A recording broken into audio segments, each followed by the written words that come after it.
नमस्कार, मैं doctor Manju Jain, retired associate professor from SN degree college Kanpur.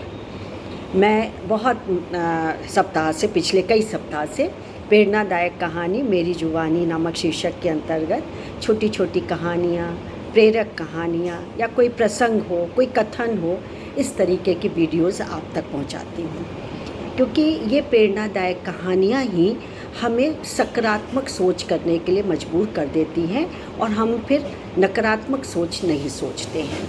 क्योंकि कभी कभी ऐसा होता है कि ज़िंदगी में हम सब कुछ काबू करना चाहते हैं, लेकिन ऐसा तो है नहीं कि सब चीज़ का हम काबू ही कर लेंगे और हमको हर चुनौतियों का सामना करना पड़ता है।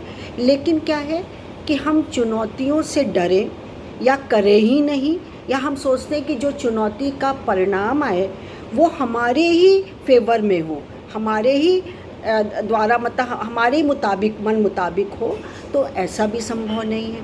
और इस चक्कर में हम बहुत सारी चुनौतियों से सामना करना छोड़ देते हैं, या हम डरते हैं, घबराते हैं, या हमारे को बीमार कर देती है ये सोच ही कि हम कैसे चुनौतियों को पार करेंगे। ये हमें मानसिक रूप से निस्संदेह हमको बीमार कर देती है, और मानसिक क्या, उसका फिर असर हमारे स्टमक पे, हमारे पूरी बॉडी में जो इंटरनल सिक्रीशंस होते हैं उस पर भी प्रभाव पड़ता है।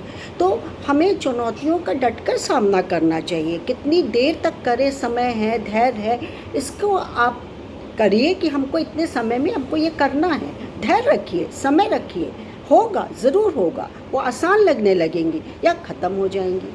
तो मेरा ध्येय सिर्फ यही है कि आप लोग कभी भी निराश ना हो, और चुनौतियाँ जब आती हैं तो आप डटकर सामना करें। तो इसी श्रृंखला में मैंने एक और कहानी आपके लिए रखी है, जिसका शीर्षक है सोच बदलो तो ज़िंदगी बदल जाएगी। वाह, कैसे? अब मैं बताती हूँ आपको कैसे। तो एक बार की बात है, गाँव था, वहाँ पर बरसात नहीं हुई, कई महीने हो गए। जो बरसात का सीज़न होता है उसमें बारिश नहीं हुई बिल्कुल भी। तो लिहाजा है, तो गांव तो कृषि प्रधान देश होता ही है, क्षेत्र होता ही है, तो लिहाजा उसमें फसल नहीं हुई जो बारिश में होनी चाहिए, हेल्दी होनी चाहिए, वो नहीं हुई। खेत बल्कि सारे के सारे सूखे सूखे हो गए। अब क्या है कि बेरोजगारी भी आ गई, और बच्चे जो कि है भूखे रहने लगे, कुपोषण के शिकार होने लगे, बड़े लोग चिंताग्रस्त होने लगे। बहुत सोच विचार करके उन्होंने ये सोचा कि चलो हम यहाँ के जो मुखिया हैं, या यहाँ के एक महात्मा हैं जो मुखिया भी हैं, हम उनसे मिलते हैं, उनसे राय मशवरा लेते हैं। वो बुजुर्ग भी हैं, वो अनुभवी भी हैं, वो महात्मा भी हैं, वो हमारे यहाँ के प्रधान भी हैं। तो लिहाजा सारे लोग वहाँ पर गए और बैठक की, और बैठक में उन्होंने कहा कि ऐसी समस्या है और आप स्वयं भी देख रहे हैं। तो उन महात्मा ने ये कहा कि अच्छा, मुझे कुछ दिन का समय दो, लगभग 6-7 दिन का, तो मैं 6-7 दिन बाद आपको इसका हल ज़रूर बताऊंगा। तो चलो, इतने दिन की है तो 6 दिन, 7 दिन, 8 दिन और सही, क्या मरता क्या ना करता।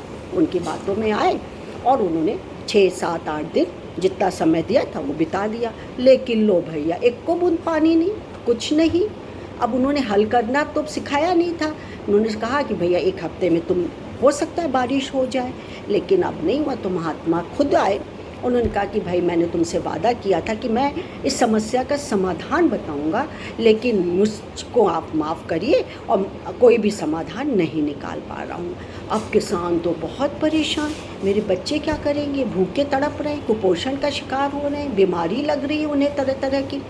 इस चिंता में वो थे और भगवान को याद करने लगे।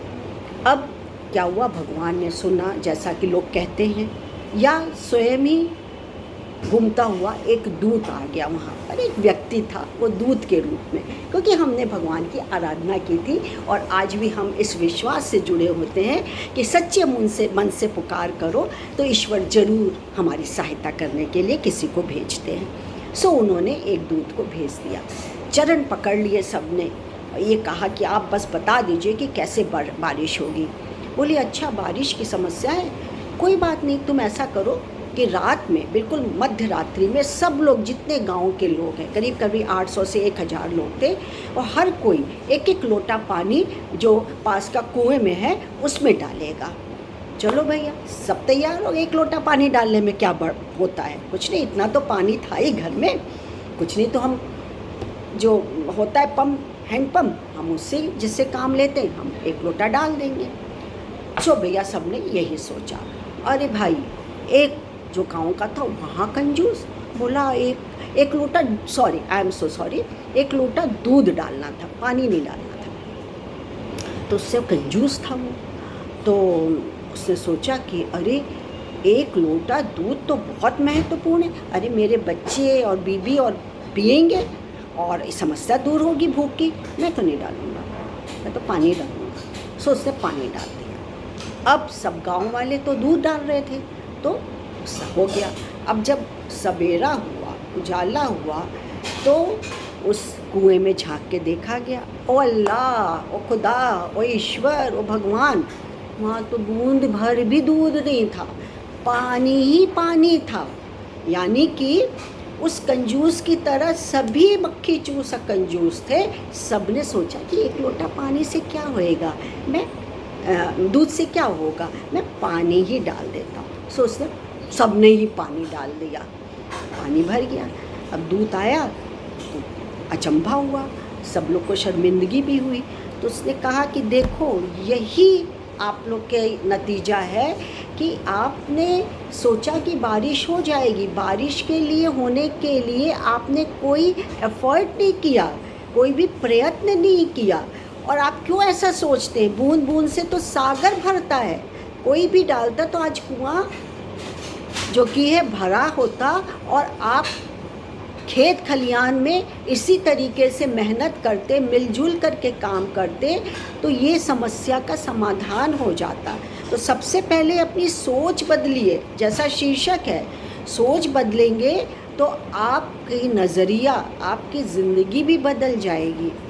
सिर्फ एक पीछे से धक्का लगाने की ज़रूरत है, उस धक्के से आप वो काम करिए जो आपको कठिन लग रहा है या चुनौती भरा आया है, उस समस्या से जूझने का प्रयास तो करिए।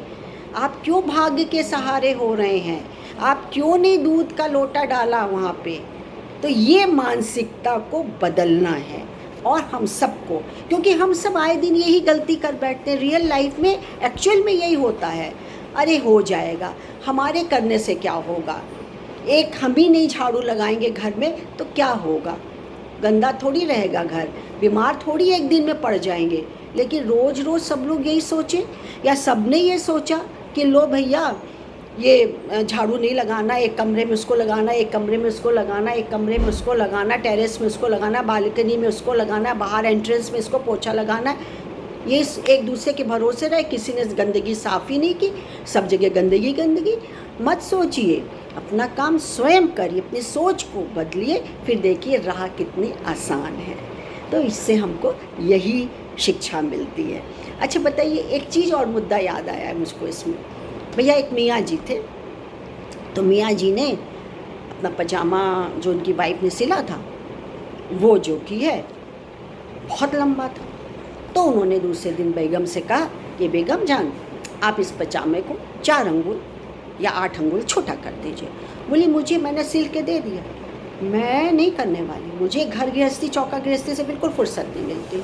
चले गए मुँह लटका के। फिर उन्होंने अपनी बहू से कहा, बोले नहीं अब्बू जान, मैं तो नहीं कर सकती, मुझे तो नौकरी से ही छुट्टी नहीं मिलती है, मैं नहीं करूँगी। चली गई। तो उन्होंने अपनी बेटी से कहा, छोटी बेटी थी, तो उसने कहा कि देखो तुम मेरा ये ना 4 से 8 अंगुल तक काट देना, मुझे दिक्कत होती, गंदा भी होगा, मैं फंस जाऊँगा, गिर जाऊँगा। तो उसने कहा कि नहीं अब्बू जान, मुझे तो कॉलेज जाना है, आज एक्स्ट्रा क्लासेस भी हैं, मैं कैसे करूँगी, मेरे पास तो नहीं फुर्सत। चल हो गया कल्याण, उन्होंने कहा देखा जाएगा। अब क्या हुआ कि उन्होंने खुद ही काट के और कर लिया, सीना गानी जैसे भी होती तो कर लिया।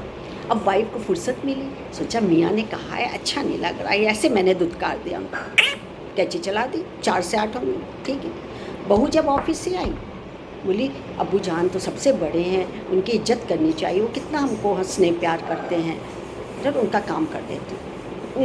काट दिया 4 से 8 अंगुल। बेटी आई, बेटी ने सोचा अब्बू ने मुझे जन्म दिया है और उनकी वजह से आज मैं यहाँ पे इस लायक हुई हूँ कि मैं कॉलेज की पढ़ाई कर रही हूँ, और मैंने उसको ऐसे कह दिया, क्या मैं माँ बाप के लिए इतना भी नहीं कर सकती, कैंची चला दी।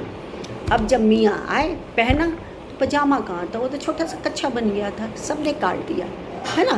तो आप इस अतिशयोक्ति पर भी ना जाएं। कहने का मतलब है कि वो निगेटिव था और ये पॉजिटिव था, लेकिन हानि तो हुई ना। तो एक्सट्रीम पे नहीं जाना चाहिए।